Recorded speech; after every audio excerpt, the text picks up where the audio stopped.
بسم الله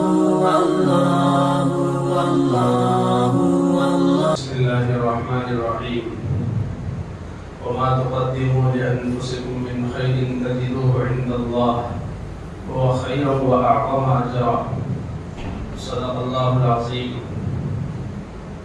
معزز حاضرین کرام، قابل قدر ماں اور بہنوں، زکوٰۃ سے متعلق گفتگو چل رہی تھی کہ زکوٰۃ صاحب نصاب مال کے مالک پر فرض ہے. اس سلسلے میں یہ مس انڈرسٹینڈنگ نہیں ہونا چاہیے کہ گھر میں جو ہے کسی ایک کی طرف سے زکوٰۃ دیتے تو سب کی طرف سے ادا ہو جائے. جب اللہ نے سب کو سپریٹ مال کا مالک بنایا ہے، شوہر الگ مالک ہے، بیوی الگ مالک ہے، باپ پیسے کا الگ اختیار رکھتا ہے، بیٹا الگ رکھتا ہے، تو سب کی زکوٰۃ بھی الگ الگ فرض ہوگی. بعض گھروں میں ایسا ہوتا ہر کام پوچھ کے کرنے کا رہتا اور ایک سے کرا دیتے، تو زکوٰۃ وغیرہ کے مسئلے میں آگے بھی ایسے ہی جوابات دیتے رہتے کہ وہ ابا دیدی ہوں گے، ہاں انہوں تو دیتے، بڑے لوگ تو کرتے ہی ہیں. تو یہ بہت بڑی غلط فہمی ہے. جیسے کھانا سب کھاتے ہیں، ایسا نہیں کہ بس ابا کھا لیں تو سب کا پیٹ بھر جاتا، اور کپڑے سب پہنتے ہیں، نماز سب اپنی اپنی سپریٹ ادا کرتے ہیں، تو قربانی، حج اور زکوٰۃ کے معاملے میں بھی سب پر الگ الگ فرض ہوتا ہے ان کی مالی حیثیت کے اعتبار سے. ایک کے قربانی دینے سے سب کی ادا نہیں ہوتی، ایک کے حج کر لینے سے سب کا نہیں ہوتا. بعض خاندانوں میں ایسا بھی چلتا ہے کہ بڑے بھائی کو رکھ کے حج کیسا کرنا، پہلے انہوں ہے نا، ابا کو رکھتے ہوئے حج کیسا کرنا. بھائی ان کی مالی حیثیت نہیں ہے، ان پہ فرض نہیں ہوا. آپ کما کے آگے بڑھے ہیں تو آپ پہ فرض ہے، زندگی کا بھروسہ نہیں، اجرت کیجیے اس میں. تو ایسے ہی زکوٰۃ کے معاملے میں یہ نہیں سمجھنا چاہیے. حد تو یہ ہے کہ میاں بیوی وہ بھی اپنے مال کا حساب سپریٹ رکھیں. شوہر اگر اپنی زکوٰۃ دے دے تو بیوی کی ادا نہیں ہوتی، بیوی اگر ادا کر دے اپنے مال کی تو شوہر وہی اس ذمہ نہیں ہوتا، ان کو اپنے مال کی زکوٰۃ دینا پڑے گا. اور اب زکوٰۃ کس کو دینا ہے اور کس کو نہیں دینا ہے؟ تو زکوٰۃ مستحق کو دینا ہے. اب یہاں آ کر کے مسلمانوں کے 3 کیٹیگریز ہو جاتی ہیں. ایک وہ جن پر زکوٰۃ فرض ہے اور ان پر قربانی بھی واجب ہے اور صدقہ فطر بھی واجب ہے. اور ایک وہ ہے جن پر زکوٰۃ بھی فرض نہیں، قربانی بھی واجب نہیں، صدقہ فطر بھی واجب ہے.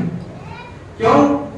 اس لیے کہ نہ ان کے پاس زکوٰۃ کے بقدر مال ہے، 52.5 تولے چاندی، 7.5 تولے سونا، نہ دونوں کو ملا کے اس کی رقم کو پہنچے اتنا کوئی سرمایہ ہے، اور نہ ہی ان کے گھر میں ضرورت سے زائد سامان ہے، بڑے بگونے اور ایسی بڑی بڑی چیزیں جو رکھی جاتی ہے کبھی کام میں آتی ہے.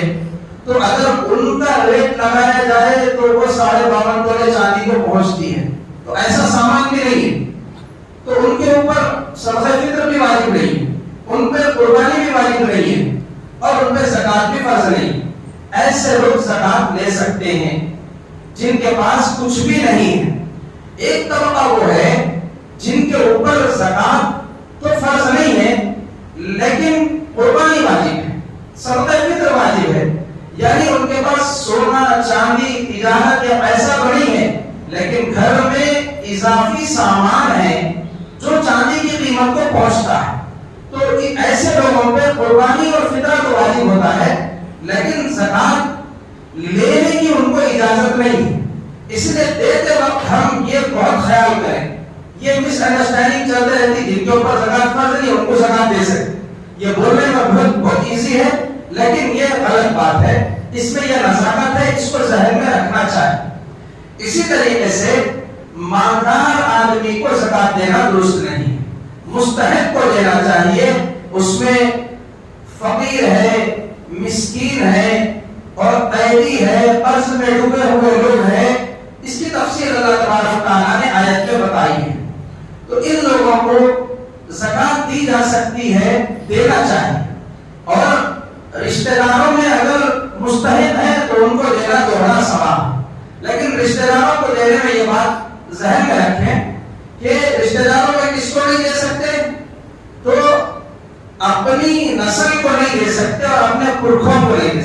یعنی اپنے باپ دادا دادی نانا نانی ایسے ہی اوپر تک پر دادا سکر دادا اور ایسے ہی اپنی اولاد میں بیٹا بیٹی پوتا پوتی نواسا نواسی یہ وہ رشتے ہیں کہ ان کا نام نفع ان کے خرچے کی ذمہ داری خود آدمی پر ہوتی ہے.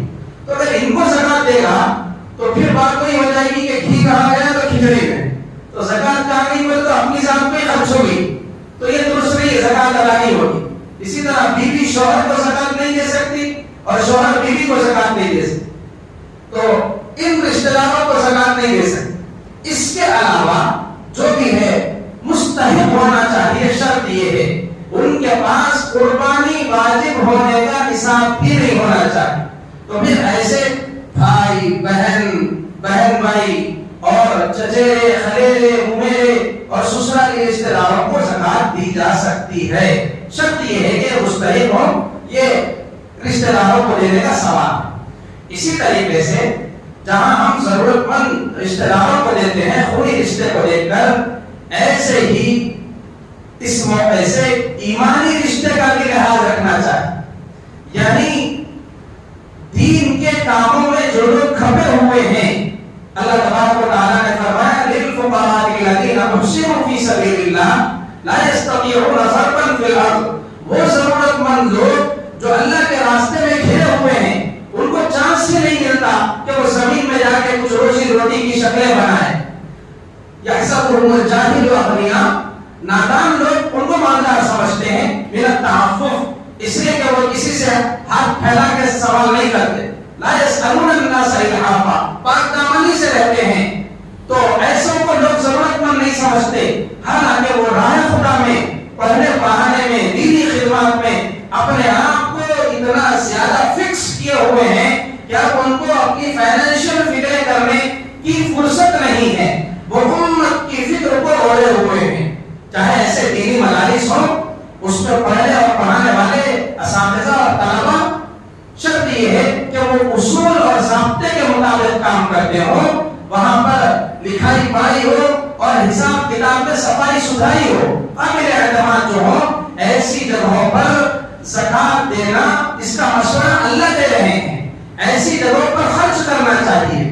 بڑے افسوس کی بات ہے کہ ہم دینی کاموں کے خرچوں کے بارے میں فکر نہیں کرتے کہ کیسے چل رہے ہوں گے. ہم یا تو بے حس رہتے ہیں یا پھر بدگمان رہتے ہیں. الا ماشاءاللہ کچھ لوگ ہیں جو ڈر والے بدگمان, مدرسوں کو کیا ہے بہت آنا, مدرسوں کو کیا ضرورت ہے, مدرسے والے ایسا کرتے, اور مدرسوں کو کہیں کو دینا. ارے بھائی سوچیے آپ, مدرسہ کیا دے رہا ہے؟ مدرسہ قرآن کے حافظ دے رہا ہے, مسجدوں کے امام اور مؤذن اور خطیب اور مفسر اور دین کی تفہیم کرنے والے, دین کے سمجھانے والے, اور گھر گھر جو قرآن کی تعلیم عام ہے.